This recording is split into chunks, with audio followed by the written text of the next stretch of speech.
اعوذ باللہ من الشیطان الرجیم بسم اللہ الرحمن الرحیم والذین آمنوا باللہ ورسلہ اولئک هم الصدیقون والشہداء عند ربهم لهم اجرهم ونورهم والذین کفروا وکذبوا بآیاتنا اولئک اصحاب الجحیم اعلموا انما الحياة الدنيا لعب ولهو وزينة وتفاخر بينكم وتكاثر في الأموال والأولاد كمثل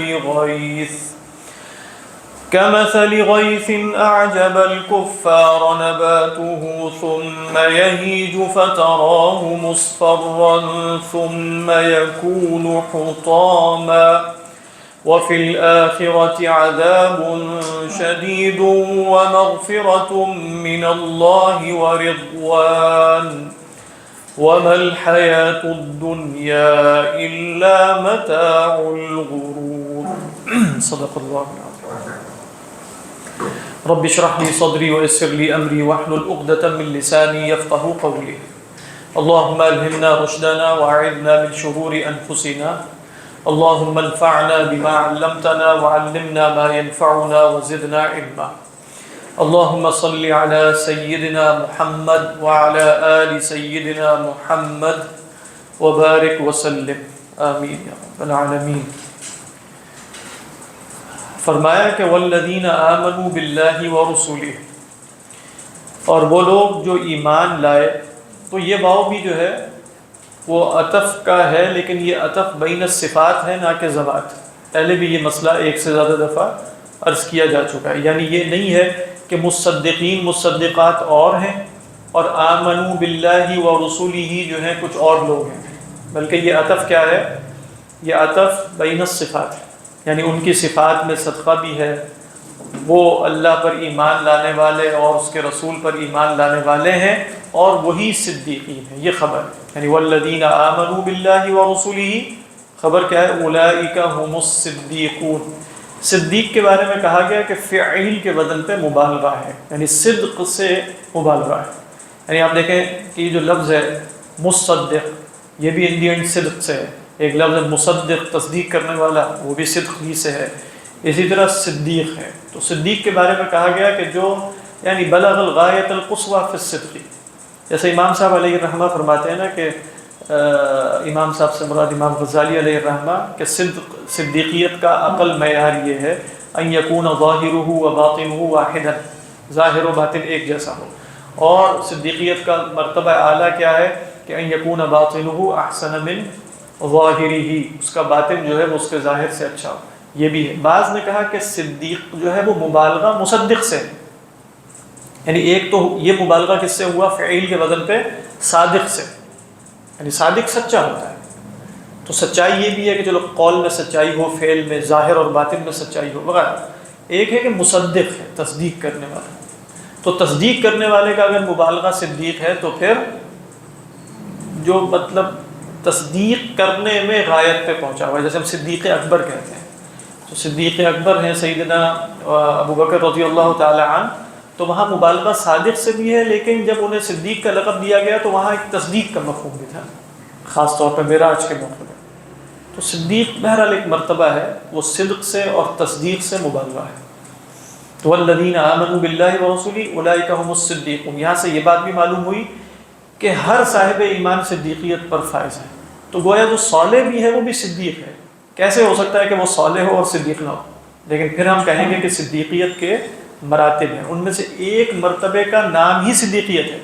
جیسے ایک مرتبے کا نام صالح ہے، یعنی والذین وہ جو ہے اولئک الذین انعم اللہ علیہم من النبی کیا ہے ومن یطع اللہ والرسول فاولئک مع الذین انعم اللہ علیہم من النبیین والصدیقین والشہداء والصالحین. اب صالحین ایک مرتبہ ہے نا، لیکن نبی کو بھی صالح کہا جاتا ہے کہ نہیں؟ وانہ فی الآخرۃ لمن الصالحین. تو گویا ہر درجے میں بھی درجات ہیں. تو اسی طریقے پر ایک اعتبار سے ہر مسلمان صدیق ہے، جیسے ایک اعتبار سے ہر مسلمان اللہ کا ولی ہے، لیکن پھر ولایت خاصہ بھی ہے. تو فرمایا کہ والذین آمنوا باللہ ورسولہ اولئک هم الصدیقون. اب یہاں دو رائے ہیں. ایک رائے یہ کہ آپ پڑھتے چلے جائیں، یہاں رکنا نہیں ہے. کیا ہے؟ اولئک هم الصدیقون والشہداء عند ربہم. تو ترجمہ یہ بنے گا کہ یہ لوگ اپنے رب کے ہاں صدیق بھی ہیں اور شہداء بھی ہیں، سب کے سب. کل مؤمن فہو شہید، کل مؤمن فہو صدیق. اور دوسری رائے یہ ہے کہ آپ صدیقون پہ رک جائیں اور وہاں سے ایک نیا جملہ شروع ہو رہا ہے، اولئک هم الصدیقون. اچھا، یہ بات مکمل ہو گئی. پھر اس کے بعد کہا کہ اور شہداء کے بارے میں ہم تمہیں بتاتے ہیں، والشہداء عند ربہم. شہداء تو اپنے رب کے پاس. پھر یہاں شہداء سے مراد الذین استشہدوا فی سبیل اللہ، جو اللہ کی راہ میں شہید ہو گئے وہ مراد ہوں گے. کیوں وہ اپنے رب کے ہاں کیوں ہیں؟ اس لیے کہ وہ قنادیل معلقہ تحت العرش ہیں، جیسا کہ روایت میں آتا ہے نا کہ ان ارواح الشہداء فی حواصل طیور خضر، اور وہ پھر تمرح فی الجنۃ تسعى فی الجنۃ حیث تشاء ثم تأوی الی قنادیل معلقہ تحت العرش. تو عند ربہم. تو پھر یہاں عندہ کیا ہو جائے گا؟ جیسے خدا کے قریب ہے وہ، یا عندہ سے مراد ظرفیت ہوگی لیکن خدا کے اعتبار سے نہیں ہوگی. وہ مکان خدا کے قرب کا ہے، وہ مکان، لیکن وہ مکان کیا ہے؟ خدا کے ہاں ہے. خدا کے ہاں ہونے سے کیا مراد ہے؟ خدا کے ہاں مقرب ہے. وہ مکان کیا ہے؟ وہ جنت ہے. تو الذین آمنوا باللہ ورسولہ اولئک هم الصدیقون والشہداء عند ربہم. ٹھیک ہے، لہم اجرہم ونورہم. اب اس میں دونوں احتمال ہو سکتے ہیں، والشہداء عند ربہم بات مکمل ہو جائے اور لہم میں ضمیر صرف شہداء کی طرف جائے، یا لہم میں ضمیر سب کی طرف چلی جائے، صدیقین اور شہداء کی طرف. لہم اجرہم عند رب، لہم اجرہم ونورہم، کیونکہ پیچھے نور کا ذکر تھا تو یہاں خاص طور پہ نور کا ذکر آ گیا. والذین کفروا وکذبوا بآیاتنا اولئک اصحاب الجحیم. اور وہ لوگ جنہوں نے انکار کیا اور جھٹلایا ہماری آیات کو، وہی تو بھڑکتی ہوئی آگ والے ہیں.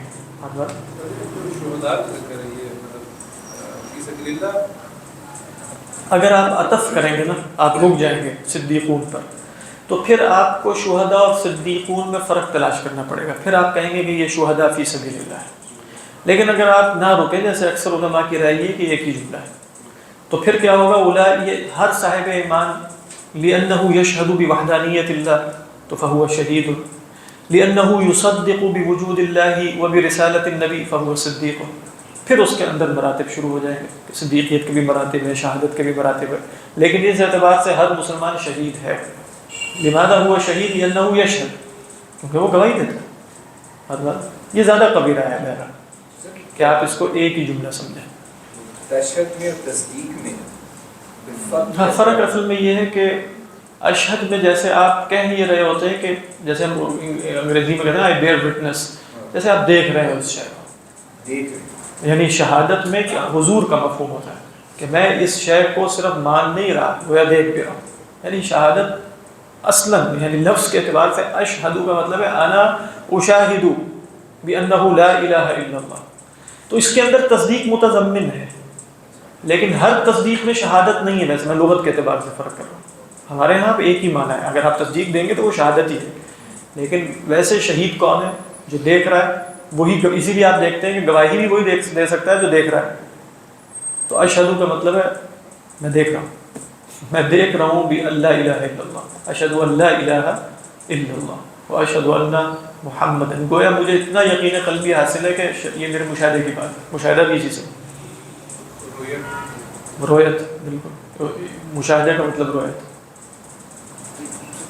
بات کہنا مطلب اس کا لغوی معنی ہے کہ اشہد ان لا الہ الا اللہ، مطلب اس میں رویت کا مفہوم نہیں آئے گا؟ آئے گا، لیکن اب یہاں رویت سے مراد علمی رویت ہے، اور یہ رویت جو ہے وہ بصری سے بھی زیادہ قوی ہونی چاہیے. یعنی ہم سے مطالبہ یہی ہونی چاہیے. یعنی ہر وہ شخص جو گواہی دیتا ہے خدا کے وجود کی، وہ جیسے سورج کے وجود سے زیادہ قوی یقین خدا کے وجود پہ رکھتا ہے. ایسا ہی ہے. ایسے اللہ کے رسول صلی اللہ علیہ وسلم نے اشارہ کیا ایک دفعہ سورج کی طرف کہ پوچھا صحابی نے کہ گواہی دینی ہے نہیں دینی، تو آپ نے فرمایا لمثل ھذا فاشہد. اگر کبھی گواہی دینی ہو کسی کے خلاف یا حق میں، یا خصوصاً جو جنایات کے معاملات ہیں جن میں حد لازم آتی ہے، تو جتنا سورج کو دیکھنے کا یقین ہے نا، اس طرح کا یقین ہو تو گواہی دیا کرو. جیسے زنا کا معاملہ ہے، چوری کا معاملہ ہے، جس میں حد نافذ ہو. لمثل هذا فاشهد. واللہ اعلم. دیکھیں اگلی آیت، جیسے قرآن مجید میں یہ آیت بہت سے مقامات پر ہے اس معنی میں کہ اللہ تعالیٰ دنیا کی تمثیل دیتے ہیں، وہ ایک جو پلانٹ سائیکل ہے اس کے ذریعے، اور یہ قرآن مجید میں جا بجا ہے. آپ سورہ کہف آج جمعہ ہے، اس میں بھی آپ پڑھتے ہیں انما مثل الحیات الدنیا کماء انزلناه من السماء فاختلط به نبات الارض فاصبح هشیما تذروه الرياح وكان الله على كل شيء. دنیا کی مثال ہے. اسی طرح آپ دیکھیے کہ انما مثل الحیات الدنیا کماء انزلناه من السماء فاختلط به نبات الارض مما يأكل الناس والانعام حتى اذا اخذت الارض زخرفها وزينت وظن اهلها انهم قادرون عليها اتاها امرنا ليلا او نهارا فجعلناها حصيدا كأن لم تغن بالامس كذلك نفصل الايات لقوم يتفكرون والله يدعو الى دار السلام. اسی طرح آپ سورہ زمر میں دیکھتے ہیں الم تر ان اللہ انزل من السماء ماء فسلكه ينابيع في الارض ثم يخرج به زرعا مختلفا الوانه ثم يهيج فتراه مصفرا ثم يجعله، یہاں فرمایا ثم يكون حطاما، وہاں فرمایا ثم يجعله حطاما ان في ذلك لآيات لذكرى لأولي الألباب. یہ آخر میں لذكرى لأولي الألباب. اور پھر یہاں بھی آپ دیکھیے، لیکن اس جگہ کی خصوصیت یہ ہے کہ یہاں تمثیل تو وہی آ رہی ہے لیکن دنیاوی زندگی کی کچھ خصوصیات بیان کی ہیں جو اور جگہوں پر نہیں ہے. لعب و لہو تو اور جگہوں پر بھی، انما الحیات الدنیا لہو و لعب وان الدار الآخرۃ لہی الحیوان لو کانوا یعلمون. لیکن سورۃ الحدید کے اس مقام کی ایک انفرادیت ہے، خصوصیت ہے، وہ یہ کہ اعلموا انما، جملہ شروع کیسے ہو رہا ہے؟ انما مثل الحیات سے نہیں ہو رہا. اسی طریقے پر جملہ اس طرح شروع نہیں ہو رہا کہ الم تر ان اللہ انزل من السماء ماء، بلکہ اسلوب فرق ہے. اعلموا. اسی لیے یہاں جیسے احیاء العلوم میں امام غزالی علیہ الرحمہ نے استدلال کیا کہ جس طرح فاعلم انہ لا الہ الا اللہ سے آپ نے علم الکلام میں معرفت وحدانیت کے وجوب پر استدلال کیا، یعنی اعلم انہ لا الہ الا اللہ. تو گویا ہم کیا کہتے ہیں؟ لا الہ الا اللہ کا علم حاصل کرنا، علم یقینی اور قطعی حاصل کرنا یہ واجب ہے. کیوں واجب ہے؟ اس لیے کہ الامر للوجوب، الامر للوجوب. اعلم فاعلم انہ، تو کہتے ہیں اسی طرح الامر للوجوب. تو یہاں بھی اس کو وجوب سے پھیرنے والی کوئی شے نہیں ہے. اعلموا جب کہہ دیا تو گویا دنیاوی زندگی کا یا دنیاوی زندگی کی حقارت اور خست کا ایسا علم کہ جس کے نتیجے میں دنیا سے بڑھ کر آخرت محبوب ہو جائے اور دنیا متاع الغرور نظر آنا شروع ہو جائے اور دنیا پر آخرت کو ترجیح دینا آسان ہو جائے اور دنیا محبوب نہ بن سکے، ایسا علم حاصل کرنا یا ایسا غور و فکر کرنا یہ فرض عین ہے، یہ فرض کفایہ نہیں ہے، یہ فرض عین ہے. جس طرح آپ نے اعلم انہ لا الہ الا اللہ میں فرض عین قرار دیا کہ کفایہ، فرض عین ہے. ہر شخص کے اوپر واجب ہے کہ وہ لا الہ الا اللہ کی معرفت حاصل کرے. یہ کوئی فرض کفایہ تو نہیں ہے. فرض کفایہ تو علم الکلام ہو سکتا ہے، اس کی تفصیلات ہی ہے وہ. اسی طرح اتنا علم حاصل کرنا کہ جس سے دنیا محبوب نہ بنے، کیونکہ دنیا کو محبوب اول یعنی بڑا محبوب نہ بنانا فرض عین ہے ہر مسلمان پر. ایسے ہی تو گویا دنیا کا اتنا علم، دنیا کے علم سے مراد کیا ہے؟ دنیا کی حقیقت کا اتنا علم جس کے نتیجے میں وہ محبوب بننے کے قابل نہ رہے، وہ علم فرض ہے. صحیح استدلال، یعنی ہم کہہ رہے ہیں صحیح استدلال، لیکن بات بالکل واضح سی ہے. یعنی اعلموا کہہ کر اللہ میاں شروع کر رہے ہیں نا، تو اعلموا کے اندر ایک قوت ہے. اعلموا، یہ بات جان لو. کیا بات جاننی ہے؟ اعلموا کے اندر علم کا حکم ہے نا، تو بھی بتا دیا کہ جاننا کیا ہے. انما کے بعد انا اور ما جو اسم ہے اور یہ پورا جملہ جو آگے بن رہا ہے، یہ اعلموا کا کیا ہے؟ معلوم، یعنی مفعول بھی، یعنی جاننا کیا ہے، معلوم شے کیا ہے. انما الحیات الدنیا لعب ولہو وزینۃ وتفاخر بینکم وتکاثر فی الاموال والاولاد کمثل غیث اعجب الکفار. اور پھر آخر میں بات ختم ہوگی وما الحیات الدنیا الا متاع الغرور. تو اس اعتبار سے یہ اہم ہے. باقی قرآن مجید میں جیسے دنیا کے بارے میں جاننے کو اس طریقے پر کہیں نہیں کہا. دنیا کی خست، دنیا کی حقارت، اس کی دناءت، اس کا بیان تو کثرت سے ہے. جیسے بھی میں نے چند آیات پڑھی اور اس کے سوا بھی بے تحاشا آیات ہیں. لیکن اس طریقے پر جیسے اس کو علم کا موضوع بنانا، یعنی آپ دیکھیے کہ علم حاصل کر لو اس بات کا، یہ شاید اس آیت کا طرہ امتیاز ہے اور اس آیت کی انفرادیت ہے۔ واللہ اعلم۔ جی آپ کیا پوچھ رہے اللہ کی معرفت ایک آپ نے فرمایا یہ فرض ہے نا اس کا علم، اور دوسرا دنیا نے کیا بتایا؟ وہ یہ جو اللہ یہ بتا رہے ہیں یہ علم حاصل کرنا فرض ہے۔ اعلموا کیا ہے علم حاصل کرنا تھا کہ آگے دنیا کی عظمت کا بیان ہے کہ دنیا کی حقارت کا بیان ہے؟ اچھا دنیا کی حقارت، تو دنیا کی حقارت کا علم حاصل کرنا یہ فرض عین ہے۔ اب رسول اللہ صلی اللہ علیہ وسلم نے یہ فرض عین دیا کہ نہیں، جو کتاب الرقائق ہیں اور اس طرح آپ اس طرح بھی آ سکتے کیونکہ آپ کے لیے مجھے ادھر ادھر ہونا پڑ رہا ہے، اس سے مجھے چکر آنا شروع ہو جاتے ہیں، ویژن ٹھیک نہیں ہو رہا۔ کیمرہ ہے نا بیچ میں، اصل میں میرے بالکل سامنے کیمرہ ہے اور کیمرے کے بالکل پیچھے ان کا منہ ہے، تو اب مجھے ان کو بات کرنے کے لیے یوں کرنا پڑ رہا ہے۔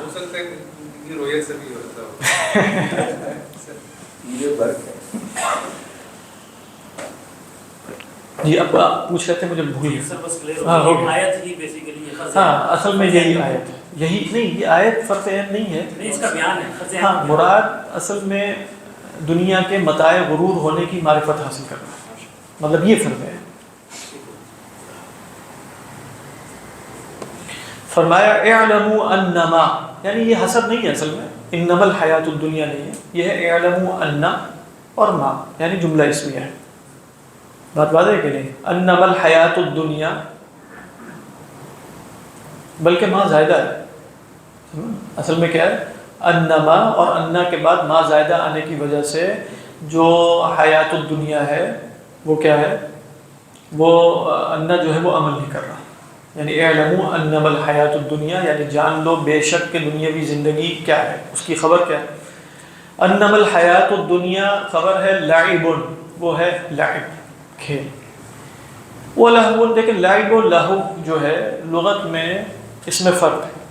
باقی آپ سب جانتے ہیں نا کہ یہاں جو سٹیجز بیان کیے ہیں کہ بھئی یہ بچپنے کی ہوتی ہے، یہ بڑی عمر کی ہے، اور یہ امام راضی علیہ الرحمہ نے بیان کیا، یعنی ان کے ہاں بتاتے ہیں کہ لعب بچپنا ہے، لہو جو ہے وہ شباب کا عمل ہے، اور یعنی مراہقین کا۔ اس کے بعد فرماتے ہیں کہ جیسے زینت کے بارے میں کہا کہ وہ نوجوانوں اور پھر خصوصاً خواتین کے بارے میں کہا، پھر جب انسان کہولت کی عمر میں داخل ہوتا ہے تو وہ تفاخر بینکم، اور جب انسان بڑھاپے کی عمر میں داخل ہوتا ہے تو رسول اللہ صلی اللہ علیہ وسلم نے فرمایا نا کہ یحرم ابن آدم ویبقى معه اثنان الحرص والعمل، تو تکاثر، حرص جو ہے وہ کیا ہے؟ تکاثر، ایک دوسرے سے مزید آگے بڑھنے کی خواہش، فی الاموال والاولاد۔ تو الفاظ اللہ میاں نے تدریجاً نہیں بیان کیے، ویسے کہ یہ نہیں ہے کہ مرحلہ وار ہیں کہ پہلے لعب ہے، پہلے لہو ہے۔ بعض علماء نے کہا کہ پوری زندگی، پورا عمل ہی اسی طرح کا ہے، وہ لعب ہی ہے، وہ لہو ہے۔ لعب کی خصوصیت الگ ہے، لہب کی الگ ہے، تفاخر کی الگ ہے، تکاثر کی الگ ہے، لیکن ضروری نہیں ہے کہ یہ لعب پایا جائے بچپنے میں اور لہب پایا جائے اور پھر اس کے بعد نہیں، ضروری بیک وقت ایک شخص جو ہے وہ اپنی حیات دنیاوی میں لعب و لہو اور ان چاروں چیزوں کا شکار ہو سکتا ہے۔ یہ بات بھی درست ہے، اس لیے کہ یوں نہیں کہا کہ اعلموا انما الحیات الدنیا لعب ثم لہو ثم زینت ثم تفاخر، اس تفسیر کے مطابق جیسے یہ مرحلہ وار ہو جائے گا، بلکہ اللہ سبحانہ و تعالیٰ نے واؤ کے ذریعے جمع کیا، یعنی آپ یوں کہہ سکتے ہیں کہ حیات دنیاوی پر ہر وقت ان میں سے ہر حکم لگ رہا ہے۔ سمجھ میں آ رہی ہے؟ نحوی ترکیب کے اعتبار سے حیات دنیاوی پر کسی مرحلے میں نہیں بلکہ ہر آن حکم لگے گا کہ الحیات الدنیا لعب، الحیات الدنیا لہو، الحیات الدنیا تفاخر، الحیات الدنیا تکاثر، تو یوں بھی۔ لیکن سمجھانے کے لیے امام راضی علیہ الرحمہ کا انداز بھی عمدہ ہے، اس میں بھی کوئی مسئلہ نہیں، وہ سمجھا ہی رہے ہیں اصل میں کہ جیسے یہ لعب و لہو میں سب میں جمع ہوتے ہیں، لیکن زیادہ غالب لعب کب ہوتا ہے، زیادہ غالب لہو کب ہوتا ہے، زیادہ غالب زینت کب ہوتی ہے، زیادہ غالب تفاخر کب ہے۔ یہ بات بھی درست ہے کہ انسانی زندگی کے مختلف مراحل میں ہو سکتا ہے دنیاوی زندگی کی مختلف حقیقتوں میں سے ایک حقیقت غالب ہو جائے، یہ بات بھی فی نفسی درست ہے، لیکن ایسا شاید نہ ہو کہ بالکلیہ ایک ہو باقی موجود نہ ہو۔ ہاں اغلب کے اعتبار سے آپ کہہ سکتے ہیں۔ تو لعب کے بارے میں یہ بات ٹھیک ہے کہ لعب جو ہے وہ لعب الصبیان ہوتا ہے، یعنی وہ بچوں کا کھیلنا ہوتا ہے۔ اس لیے بعض علماء نے یہ بھی کہا کہ لعب اصل میں لعاب سے نکلا ہے، اور لعاب جو ہے وہ بچوں کا ہی نکلتا ہے کھیلتے ہیں، یعنی ان کو کوئی پرواہ نہیں ہوتی کہ کھیل رہے ہیں تو ادھر جا رہے ہیں تو ناک بھی بہہ رہی ہے اور راگ بھی بہہ رہی ہے اور مٹی بھی لگی ہوئی ہے، کچھ پرواہ نہیں. تو بچے ہیں نا اس طریقے. تو اعلموا انما الحیات الدنیا لعب، یعنی دنیا میں اور بہت سی چیزیں دنیا میں بالکل ایسے ہی ہیں. لعب کا کیا کوئی مقصد ہوتا ہے؟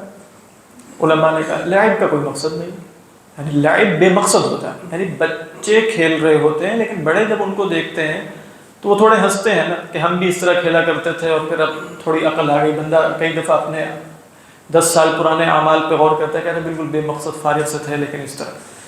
تو امام راضی علیہ الرحمہ فرماتے ہیں دنیا فی نفسی ہی تو مذموم نہیں ہے ویسے، اس لیے کہ وہ معبر الی الاخرہ ہے، آخرت کی طرف یہی لے کر جائے گی. لیکن اگر آخرت سے کاٹا جائے تو اس کی حقیقت لعب کے سوا تو کچھ بھی نہیں ہے، کھیل کے سوا جو بالکل بے مقصد ہوتا ہے.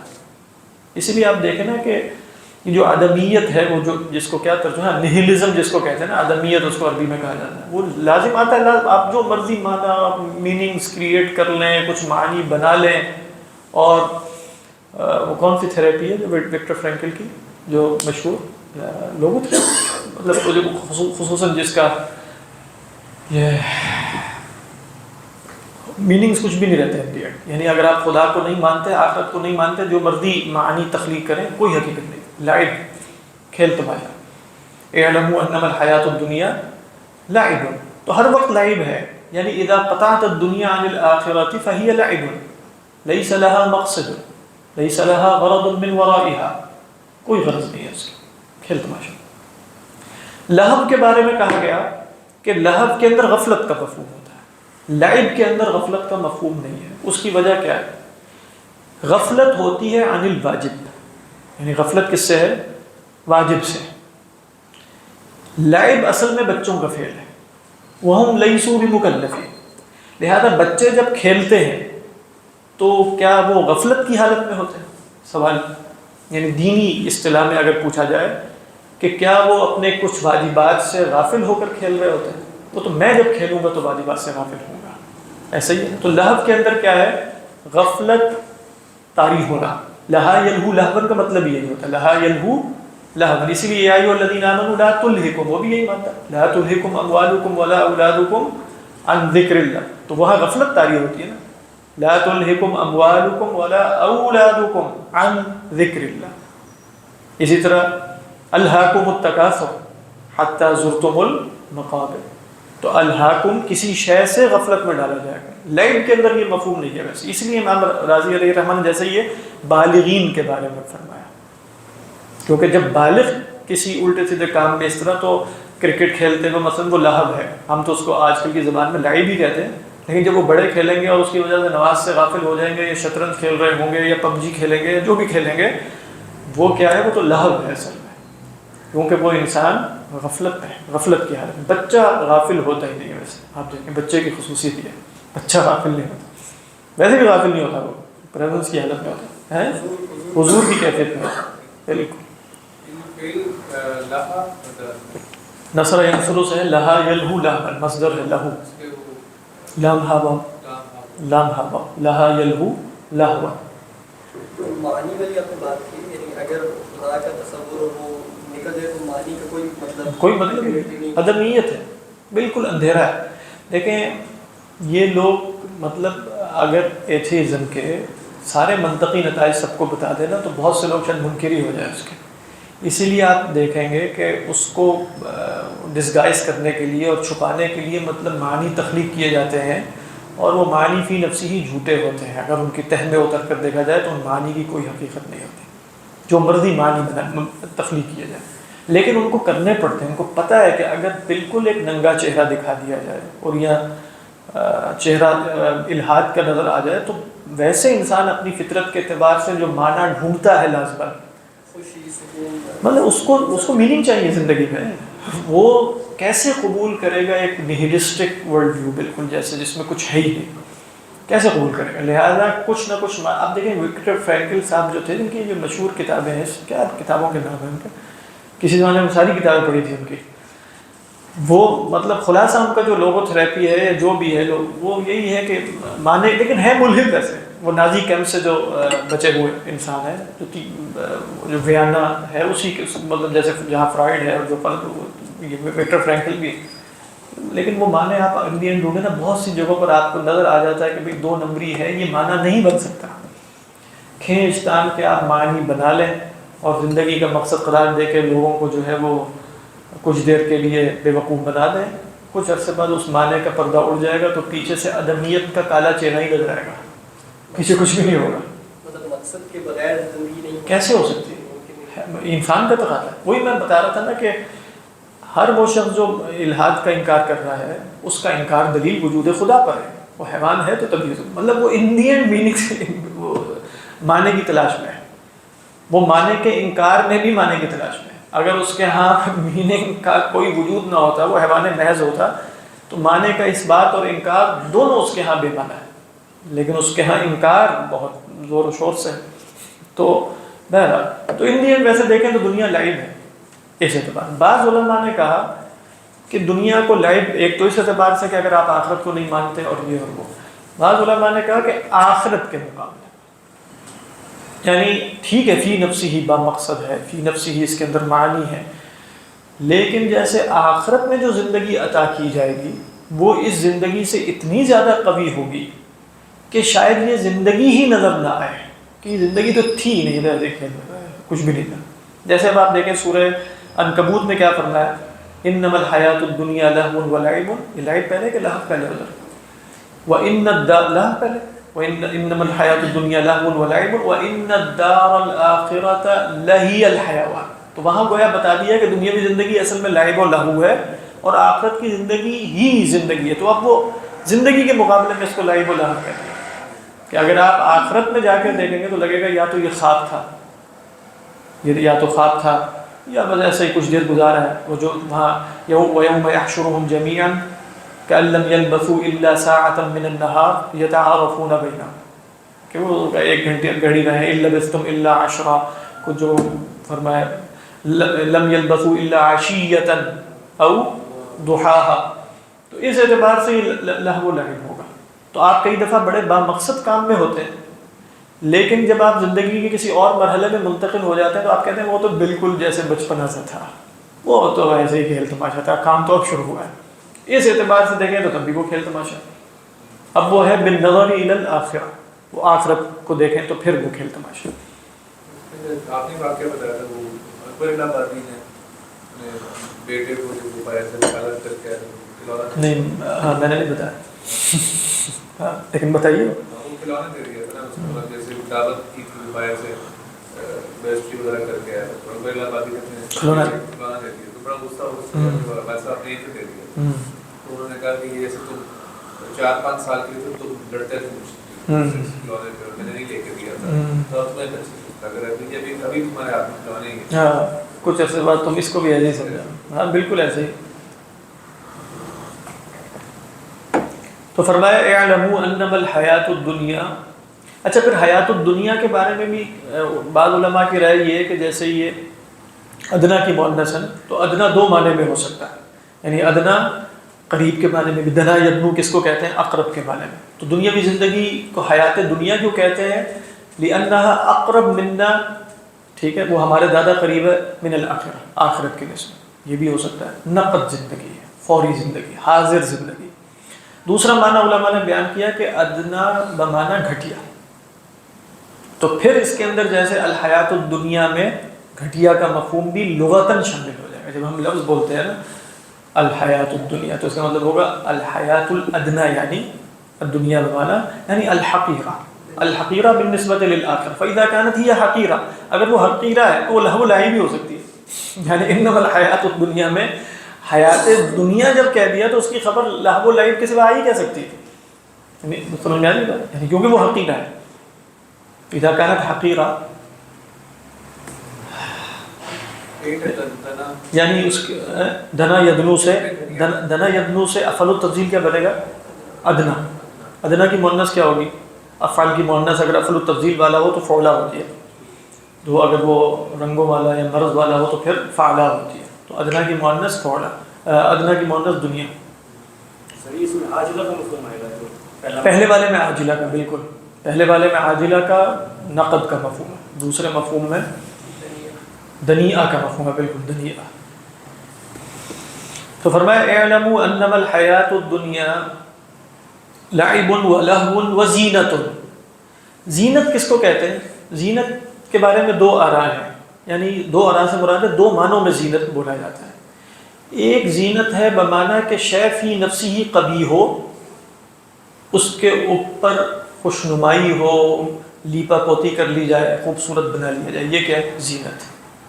سمجھا رہی ہے کہ نہیں؟ یعنی زینت خارجی ہوتی ہے. زینت کیا ہوتی ہے؟ خارجی ہوتی ہے، اندر سے شے کیا ہے؟ قبیح ہے. دوسرا زینت کا مفہوم یہ بھی ہے کہ شے فی نفسی ہی خوبصورت، شے فی نفسی ہی خوبصورت، یہ نہیں کہ صرف باہر سے خوبصورت ہے بلکہ اندر سے بھی خوبصورت. دونوں معنوں میں زینت استعمال ہو جاتا ہے.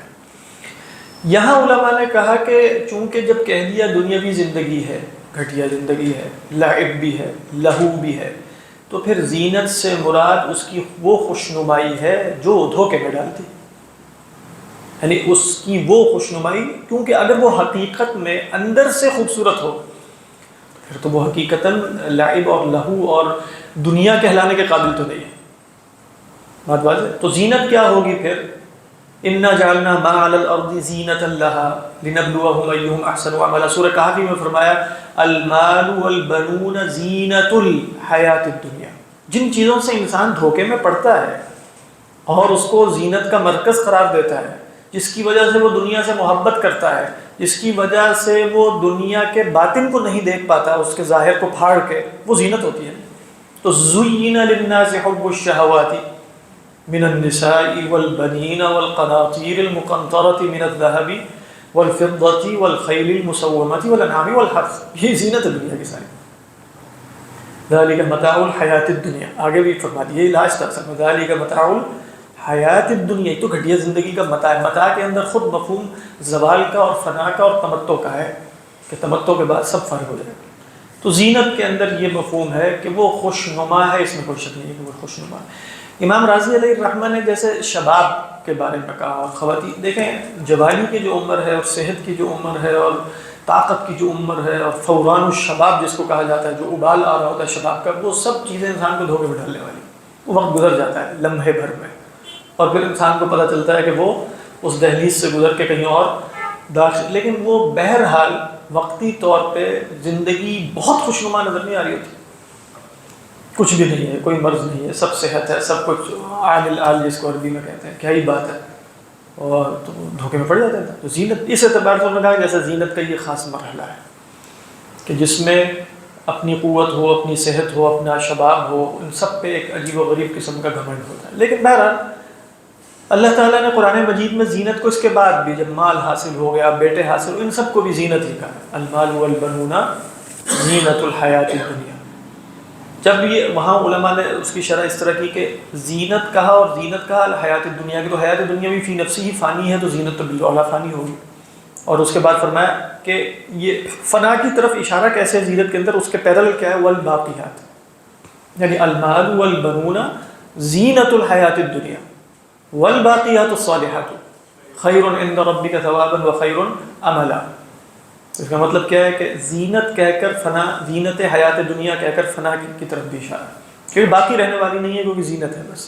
تو زینت میں دوام نہیں ہوتا، اس سے یہ بھی معلوم ہوا زینت میں جو ہے وہ دوام نہیں ہے. زینت ایک وقتی طور پہ خوشنمائی سی ہے.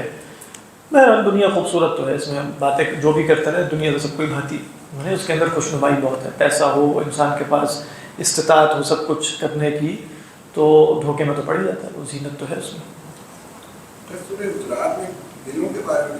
ہاں، اس لیے میں وہ بتا رہا تھا کہ زینت کے اندر محض ظاہری کا مفہوم نہیں ہے. اسی وجہ سے وہاں جو فرمایا وَزَيَّنَهُ وَلَكِنَّ اللَّهَ حَبَّبَ إِلَيْكُمُ الْإِيمَانَ وَزَيَّنَهُ فِي قُلُوبِكُمْ. اب دیکھیں اس میں ایک اور بات بھی تھی، وہاں کہا کہ دیکھو فی نفسی ہی تو ایمان مزین ہے، خوبصورت ہے، لیکن بہت سے دل ایسے ہیں جس میں ہو سکتا ہے وہ ایمان مزین نہ ہو.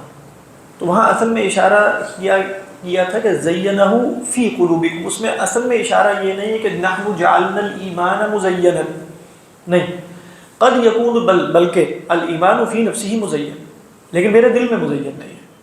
تو ولکن اللہ حبب الیکم الایمان وزینہ فی قلوبکم وکرہ الیکم الکفر والفسوق والعصیان. تو گویا الکفر فی نفسہ مکروہ ولکنہ الفضل من اللہ انہ کرہ الکفر الیکم ایضا. تو وہاں یہ مفہوم ہے. یعنی گویا وہ فی نفسہ مزین شے کو تمہارے لیے بھی مزین کر دیا. اب دیکھیں اس کے برعکس بھی ہوتا ہے, شے فی نفسہ بری ہوتی ہے وہ مزین ہو جاتی ہے. تو فرمایا افمن زین لہ سوء عملہ فرآہ حسنا. تو کئی دفعہ یہ بھی ہو جاتا ہے, اور کئی دفعہ بری شے مزین ہوتی ہے اور کئی دفعہ دل میں, یعنی افمن زین لہ. اب وہ بری شے فی نفسی ہی بری رہے گی لیکن میرے لیے کیا ہو گئی ہے وہ مزین. افمن زین لہ سوء عملہ فرآہ حسنا هو یراہ حسنا هو یعتقدہ. ایسے ہی یعنی آپ دیکھیں کہ کیا انسان ادمیت قبول کر سکتا ہے, جیسے بھی ہم بات کر رہے تھے, نہیں. لیکن بہت سے بڑے بڑے لوگ, میں عوام کی بات نہیں کر رہا, عوام کو تو وہ چہرہ دکھائیں یا نہ دکھائیں, لیکن جن جو فلاسفہ ہیں اور بڑے, ان کو پتہ ہے کہ ہمارے اقوال کا نتیجہ ادمیت ہے, تو وہ اس کو دل و جان سے قبول کرتے ہیں کہ یہی حقیقت. افمن زین لہ سوء عملہ فرآہ حسنا فرآہ حسنا. آگے فرمایا فإن اللہ یضل من یشاء ویہدی من یشاء. تو اللہ کہے فلا تذهب نفسک علیہم حسرات. اور پھر آخر میں اشارہ کر دیا کہ یہ برے عمل کیوں مزین ہوتے ہیں. ان اللہ علیم بما یصنعون صنعوها, یعنی اپنے ہی کرتوتوں کی وجہ سے اس طرح ہوتا ہے. واللہ اعلم. تو وہاں اس کی طرف اشارہ ہے. اعلموا انما الحیات الدنیا لعب ولہو وزینۃ. اس کے بعد فرمایا وتفاخر. زینت کا کیا ترجمہ کیا تھانوی نے؟ ایک ظاہری زینت, بریکٹ میں ایک ظاہری زینت. ہاں, یعنی یہاں انہوں نے جیسے وہ مفہوم بتا دیا کہ یہاں زینت حقیقی نہیں ہے, کیونکہ جب وہ دنیاوی زندگی کی بات ہو رہی ہے تو وہ ظاہری ہی ہو سکتی ہے, ظاہری زینت. تو فرمایا کہ وتفاخر بینکم, بہت زبردست ہے. یعنی لعب کے بارے میں یہ نہیں کہا بینکم, لہو کے بارے میں بھی نہیں کہا بینکم, زینت کے بارے میں بھی نہیں کہا بینکم. لیکن جیسے مطلب آپ کہیں کہ جیسے امام غازی والی تفسیر لے تو ٹھیک ہے, وہ زینت کا تفاخر بھی ہوتا ہے کئی دفعہ, لیکن وہ زینت فی نفسی ہی اپنی زلفوں کا خود اسیر ہونا بھی ہوتا ہے. مطلب شیشے کے سامنے اتنی دیر کھڑے ہو کر فلاں فلاں, تو اس میں مطلب جیسے ابھی یہ بات نہیں ہوتی فی نفسی ہی کہ میں نے دوسروں کے سامنے کیا کرنا ہے. لیکن تفاخر کا لفظ ہی سمجھ نہیں آ سکتا جب تک دوسرا موجود نہ ہو. تفاخر تو ہے ہی دو بندوں کے درمیان باہمی فخر. تو وہ تفاخر بینکم, ایک دوسرے پر فخر کرنا. اچھا, اب یہاں یہ نہیں بتایا کہ فخر کی بنیاد کیا ہوگی. تو بعض علماء نے کہا پیچھے جو تینوں چیزیں, ان تینوں چیزوں پہ بھی فخر ہو سکتا ہے. لعب ہو, لہو ہو, زینت ہو, کوئی بھی شباب ہو, جمال ہو, حسن ہو, صحت ہو, کچھ بھی ہو سکتا ہے. مال ہو, اولاد ہو. تکاثر اور ہے, اس میں کمپٹیشن کا مفہوم ہے. تفاخر کے اندر جو مفہوم ہے وہ ایک دوسرے پر اپنی فضیلت جتلانے کا ہے کہ میں یہ ہوں. بات واضح ہے کہ نہیں؟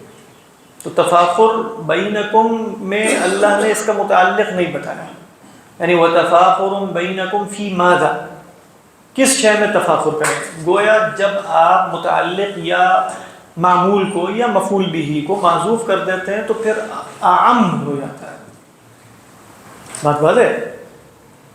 یعنی تفاخر کا تعلق صرف مال اور اولاد سے نہیں. تکاثر عموماً کیونکہ اس کے اندر کثرت کا مفہوم ہے, تو جو شے کثرت قبول کرتی ہے وہ مال اور اولاد ہوتی ہے, تو اس کا متعلق وہی بنے گا نا.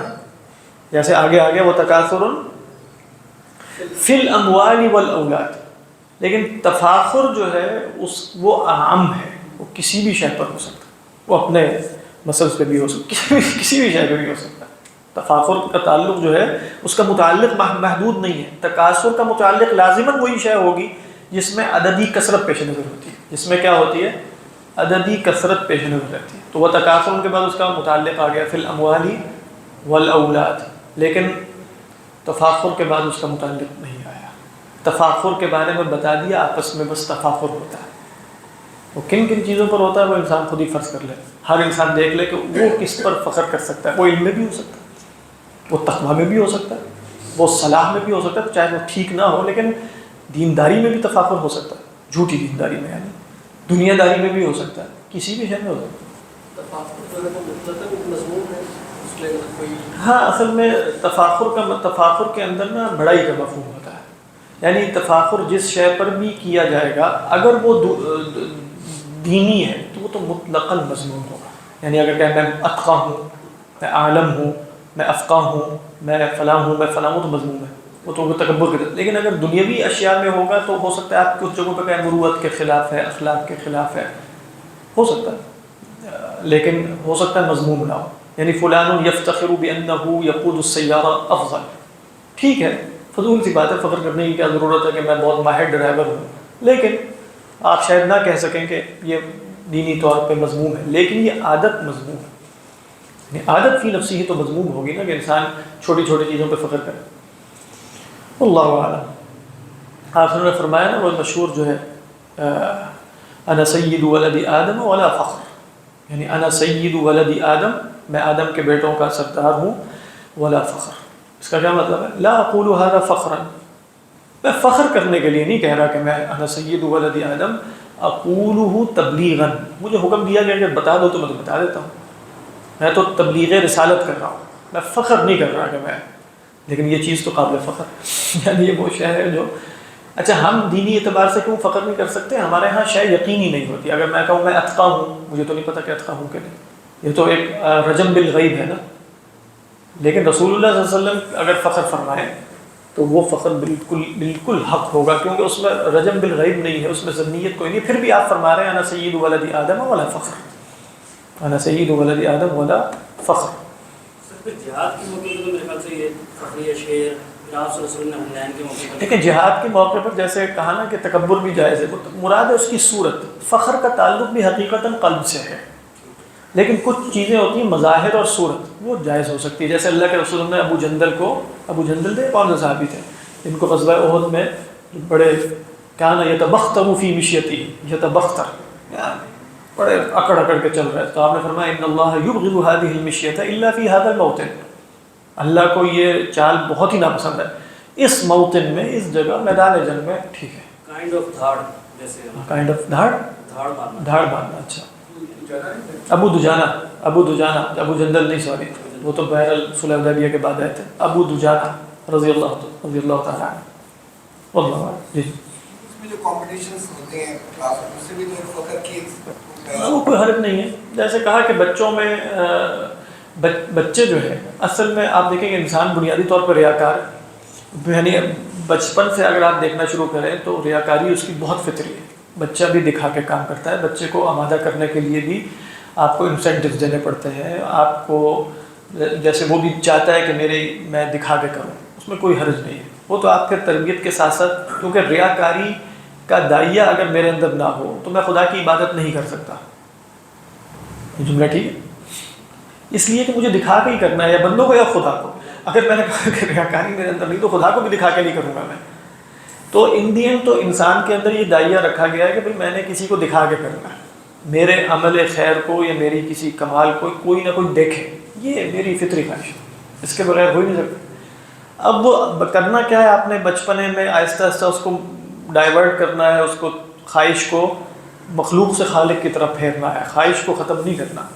اس اعتبار سے جیسے یہ کمپٹیشن ہے اور اس میں ایک فخر کا احساس، یہ سب کچھ ہے، لیکن یہ بھی آہستہ آہستہ آپ اور ہم اپنے آپ کو بھی ڈائیورٹ کریں گے، بچوں کو بھی کہا کہ حقیقی فخر کی چیزوں پہ جاؤ، حقیقی فخر اچھا دنیا میں ہو سکتا ہے کہ نہیں ہو سکتا، پھر آپ تربیت کرتے کرتے اس کو پہنچائیں گے کہ حقیقی فخر تو قیامت کے دن ہی ہوگا، جب اعلان کر دیا جائے کہ سعید فلان ابن فلان فلا یشقى بعدہ ابدا۔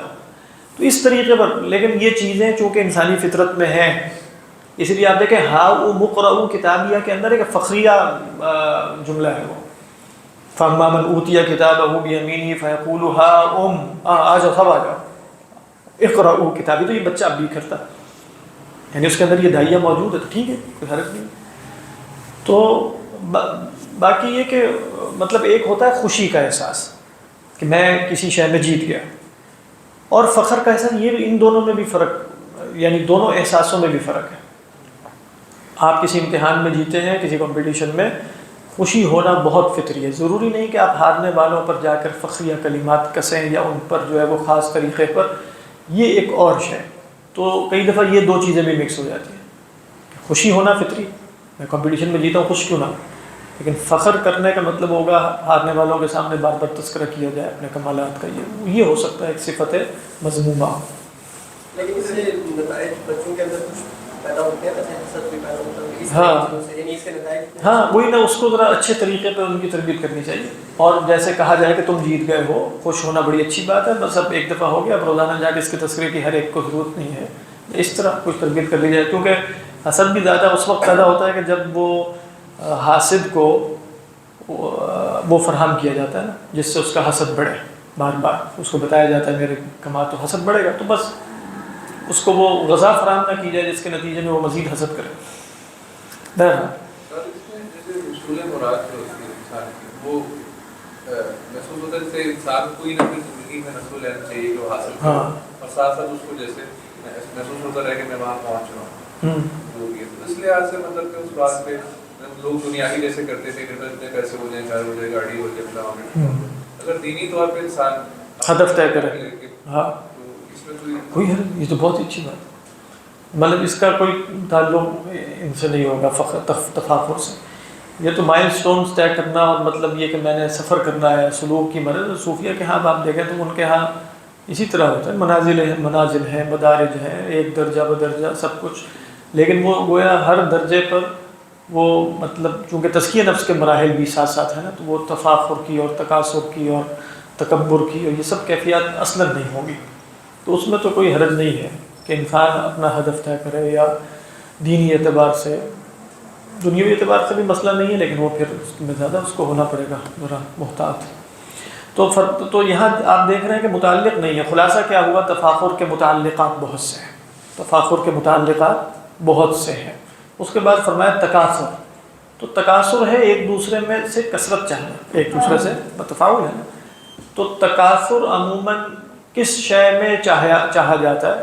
تو فرمایا فی الاموال، مال میں، مال کی کثرت، والاولاد، اور اولاد کی کثرت. سورہ کہف کئی دفعہ ذکر ہوا، وہاں بھی آپ دیکھیں، وہاں اس نے کیا کہا؟ یہی دو چیزیں، مال اور اولاد. انا اکثر منک مالا، اور اولاد سے اصل مراد نفری کی کثرت ہے نا، جتھا میرا بڑا. انا اکثر منک مالا واعز نفرا، وہی دو چیزیں. تو تکاثر فی الاموال، وہاں سورہ تکاثر میں اللہ تعالیٰ نے متعلق ذکر نہیں کیا. وہاں اللہ سبحانہ و تعالیٰ نے اس تکاثر کا کی غایت یعنی عمد جو ہے وہ ذکر کی ہے. الہاکم التکاثر حتی.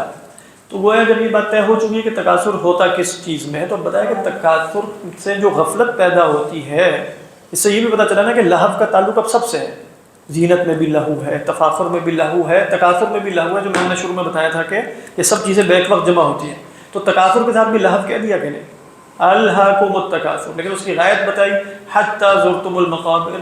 اس میں اشارہ خاص طور پہ ہو گیا کہ یہ تکاثر آخری عمر تک رہتا ہے، کیونکہ جب کہہ دیا حتی زرتم المقابر تو وہ رسول اللہ صلی اللہ علیہ وسلم کی حدیث بھی بالکل اس کے موافق آ گئی کہ یحرم ابن آدم ویبقى معه الاثنان الحرص والعمل، الحرص والعمل. تو فرمایا وتکاثر فی الاموال والاولاد. کیا ترجمہ ہے تفاخر اور تکاثر کا؟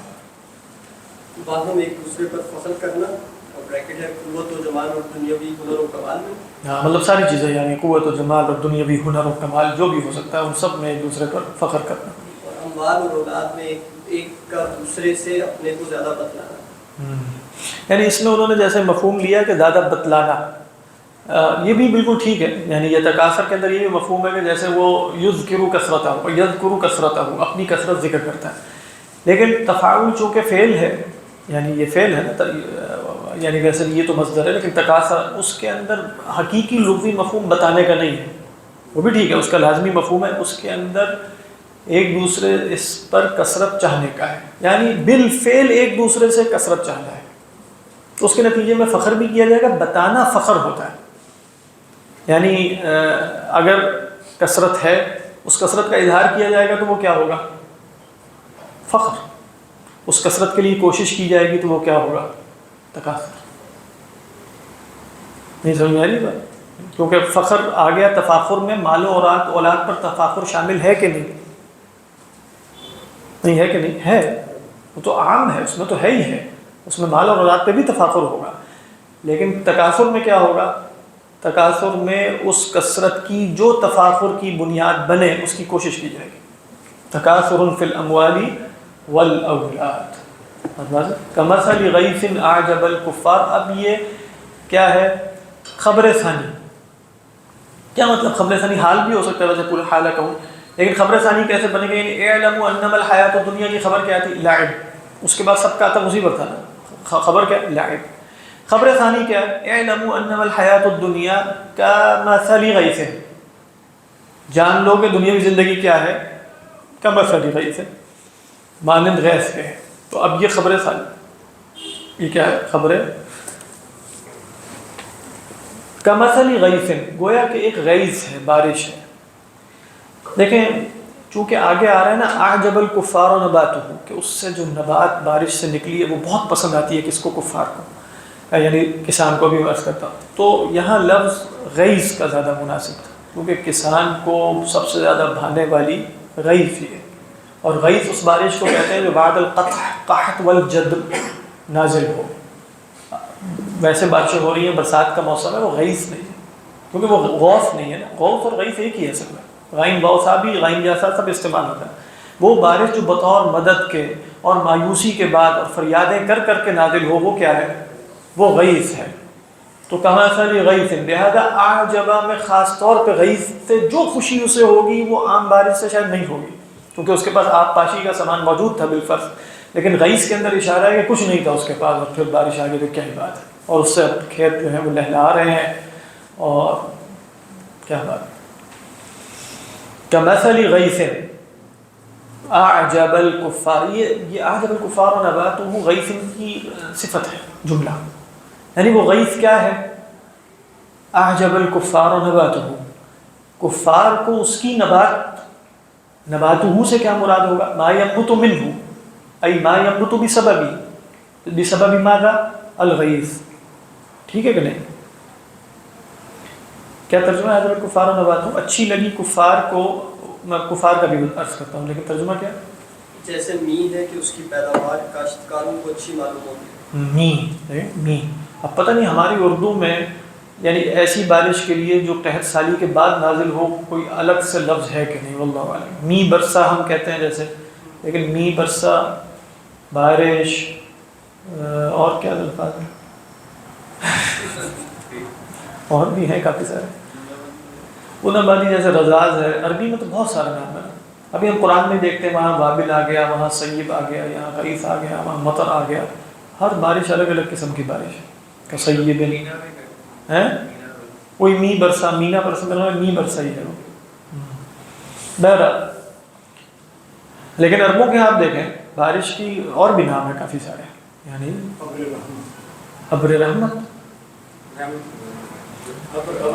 ابر تو بادل کو کہتے ہیں، ابر بادل کو کہتے ہیں. بارش والا بادل کو شاید ابر کہتے ہیں. آپ کے یہاں ترجمہ ابر رحمت ہے.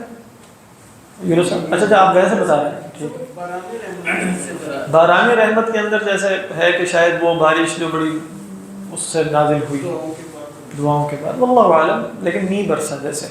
اس کے بعد کیا ہے؟ اعجب الکفار نباتہ، اس کی پیداوار کاشتکاروں کو اچھی معلوم. ہاں دیکھیں یہاں دو رائے ہیں. ایک رائے یہ ہے کہ سیدنا عبداللہ بن مسعود فرماتے ہیں کہ اعجب الکفار سے مراد یہاں زرع ہے، جیسے دوسری جگہ فرمایا اللہ تعالیٰ نے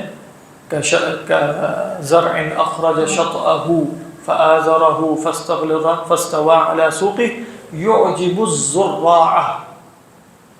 تو وہاں زرع کس کی جمع تھی؟ زارع کی. تو یہاں کافر کی جمع کفار ہے، تو کافر کسان کو بھی کہتے ہیں. دوسری رائے یہ ہے کہ نہیں، یہاں زرع نہیں کہا گیا بلکہ کفار کہا گیا، کیونکہ مثال دنیاوی زندگی کی ہے.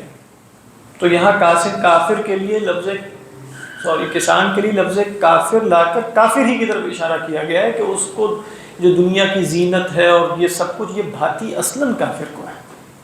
اگرچہ ساتھ ساتھ مراد کسان بھی ہے، کیونکہ تشبیہ میں تو کسان ہی مراد ہے، لیکن لفظ کافر لا کر نہ کہ لفظ زارع لا کر اس معنی کی طرف بھی اشارہ کر دیا کہ الذی یتأثر بزینت الدنیا الذی تعجبہ الدنیا هو فی الحقیقہ کافر. وَوَيْلٌ لِّلْكَافِرِينَ الَّذِينَ يَسْتَحِبُّونَ الْحَيَاةَ الدُّنْيَا عَلَى الْآخِرَةِ. جیسے سورہ ہود کے شروع میں فرمایا کافروں کے لیے بربادی ہے. کون کافر؟ الَّذِينَ يَسْتَحِبُّونَ الْحَيَاةَ الدُّنْيَا عَلَى الْآخِرَةِ. تو یہ اشارہ بھی لفظ کفار لانے سے ہو گیا. کافر کسان کو کیوں کہتے ہیں؟ لِأَنَّهُ يَكْفُرُ الْبَذْرَ فِي التُّرَابِ، اس لیے کہا جاتا ہے اس کو کیونکہ وہ بذر کو تراب میں چھپاتا ہے، بیج کو۔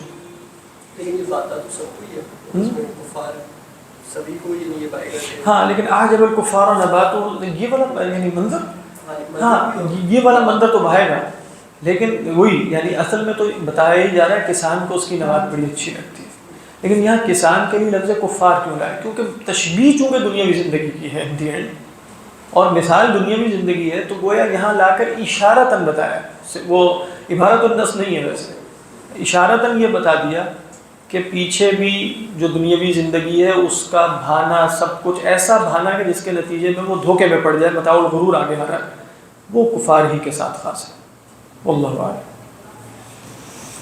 تو فرمایا کہ اعجب الکفار نباتہ ثم یہیج، حاج یہیج حیجن و ہیاجن و حیاجانا، حیجان نہیں، ہم اردو میں حیجان بولتے ہیں، فعلان کے وزن پہ وہ مبالغہ ہے، فعلان جیسے یہ مصدر فعلان ہے، جیسے ان الدار الآخرۃ لہی الحیوان، حیوان نہیں حیوان، تو کیا بنا؟ ہاں دیکھیں حاج یہیجو کے بارے میں علماء لغت کی دو آراء ہیں، ایک معنی ہے حاج یہیجو بمعنی یبیس ییبسو، یبیسا ییبسو خشک ہو جانا، ٹھیک ہے، دوسرا معنی ہے جوبن پر آ جانا، جیسے کہا جاتا ہے حیجا، کس کو کہتے ہیں؟ حیجا الف ممدودہ کے ساتھ جنگ کو، حیجتہ فاحتاجا، یہ کہاں کہا جاتا ہے؟ میں نے اس کو بھڑکایا، وہ بھڑک اٹھے فوراً، یہ کہ حیجتہ فاحتاجا۔ تو بعض علماء نے کہا کہ یعنی شروع میں وہ گرین ہوتی ہے نا، گرین ہے، تو گرین ہونے کے بعد خشک ہوتی ہے تو زرد پڑتی ہے، لیکن وہی وقت اس کے جوبن پہ آنے کا ہے، یعنی اگر آپ دیکھیں کہ حاجہ یہیجو میں جیسے گندم کو آپ دیکھیں گے تو وہ ہری ہے، ہری ہوتی، لیکن جب وہ جوبن پر آئے گی اپنے تو وہ ہری نہیں ہوگی بلکہ خشک ہوگی، خشک ہوگی تو کیا ہوگی؟ زرد۔ لہٰذا اللہ نے اس کے فوری بات کہا ہے فَتَرَاهُ مُصْفَرًّا، تو حاجہ یہیجو میں دونوں مفہوم شامل ہو گئے کہ وہ اپنے جوبن پر پہنچی اور خشک ہو گئی، اگر آپ ان دو لغوی مفاہیم کو جمع کرنا چاہیں۔ کیا ترجمہ تھا؟ کہ وہ خشک ہو جاتی ہے، کسی نے کوئی اور ترجمہ کیا خشکی کے سوا؟ اپنا زور دکھاتا ہے۔ ہاں اب یہ والا ترجمہ دوسرا ہے، یعنی جوبن پر آتی ہے پھر وہ اپنا زور دکھاتی ہے، دونوں جیسے لغت کے اعتبار سے درست، ہاں وہی دوسرے معنی یعنی سوران کے معنی ہے، فوران۔ فرمایا کہ ثم یہیج فتراہ مصفرا، تو پس تم دیکھتے ہو، یعنی اپنے جوبن پہ پہنچتے ہی پس تم اسے کیا دیکھتے ہو کہ وہ مصفرا، اصفرار ہے نا فعلال، یعنی اس سے اسم الفاعل، اصفر یصفر سے مصفر، تو فتراہ مصفرا، پھر وہ زرد پڑ جاتی ہے، پھر تم اسے دیکھتے ہو کہ وہ زرد پڑ گئی، ثم یکون حطاما، پھر وہ ہو جاتی ہے محتوم، چورا چورا، حطم یحتم سے، حطام کس کو کہتے ہیں؟ ما حتم، حطام فعال کے وزن پہ ما حتم، جس کو پیس دیا گیا، تو ثم یکون حطاما۔ لیکن یہاں بعض علماء نے ایک نقطہ بیان کیا کہ جیسے کہا ہے دو جگہ آیا ثم اور بیچ میں آیا فتراہ مصفر، ایک معنی تو کیا ہے؟ یعنی آپ دیکھ رہے ہیں نا اعجب الکفار نباتہ ثم یہیج فتراہ مصفرا ثم یکون حطاما، تو بیچ میں فا کے ذریعے آتا ہے، اور آپ جانتے ہیں ثم میں تراخی ہے، فا میں تراخی تھی۔ ایک معنی تو یہ ہے کہ بھئی وہاں جہاں فا کہا تو وہ حاجہ یہیجو کا مطلب ہی اس کا درد ہو جانا ہے، تو فتراہ مصفرا، سمجھ میں آ رہی ہے بات؟ ہاں دوسرا یہ کہ دیکھیں جب بارش آتی ہے نا تو اس کے بعد اعجب الکفار نباتہ، اس سے نبات نکلتی ہے، وہ کافر کو بہت پسند آتی ہے، وہ اپنے جوبن تک پہنچتے پہنچتے وقت لگاتی ہے، جیسے بچہ پیدا ہوتا ہے تو وہ چھوٹا ہے، 1 سال کا 2 سال کا ٹائم گزرتا، جوانی تک پہنچتا ہے، ذرا ٹائم گزرتا ہے، وہ جوانی کیا ہے؟ ثم یہیج، لیکن وہی وقت زوال کا ہے، وہی وقت اس کا زوال کا ہے، فتراہ مصفرا، جوانی کا پتہ نہیں چلتا گزرنے کا، یعنی اگر آپ یہاں یہیجو سے مراد جوبن پر پہنچنا لیں اور پھر اس طریقے پر تو کہا کہ جیسے ادھر وہ پہنچا اور جوانی کی عمر ایک نشے کی عمر ہے، اس میں وقت گزر جاتا ہے تیزی سے، اور پھر ایک دن انسان کو پتہ چلتا ہے کہ لم یعد شابا الان هو صار کہلا صار ضعیفا، تو فتراه مصفرا، پھر بڑھاپے میں بھی وقت کافی گزرتا ہے آہستہ آہستہ، ثم يكون حطاما، ثم كمثل غيث أعجب الكفار نباته ثم يهيج فتراه مصفرا ثم يكون حطاما، یعنی ثم يكون حطاما بمعنى يموت، اگر پوری زندگی، چونکہ یہ تشبیہ انسانی زندگی کی دی گئی ہے تو مراد یہی، تو بیچ والی جو زینت کی عمر ہے وہ دیکھیں، وہ ہے فتراہ، یعنی وہ ہے ثم یہیج، وہ زینت ہے، اور وہی عمر زوال کی ہے، فتراہ مصفرا، اس لیے آپ دیکھیں سورج کا جو وقت عروج ہے وہی وقت زوال ہے، یعنی ہم کہتے ہیں زوال شروع ہو گیا، زوال کہاں شروع ہو گیا؟ سورج جب عروج پہ پہنچا، وہی زوال ہے، جب عروج پہ پہنچ گیا تو زوال ہے ہر عروج کے بعد زوال ہی اوپر، اسی لیے آپ دیکھیں نا جب انسان کہے کہ میں پہنچ گیا جہاں میں نے پہنچنا تھا، پھر تو نیچے ہی اترنا ہے، اس کے بعد تو کہیں نہیں جانا، اس لیے اس کو اپنا ہدف وہ مقرر کرنا چاہیے جہاں پہنچنا لگے گا، اگر اس نے اپنا ہدف مقرر کیا جہاں پہنچ جائے گا آسانی سے، پھر کیا کرے گا؟ پھر تو نیچے ہی اترے گا۔ پرفیکشن ہمیشہ ہدف بنائی جاتی ہے، قابل حصول نہیں ہوتی، آئیڈیل ہمیشہ پرفیکشن ہی ہوتی ہے، لیکن پرفیکشن کبھی بھی حاصل نہیں ہو سکتی۔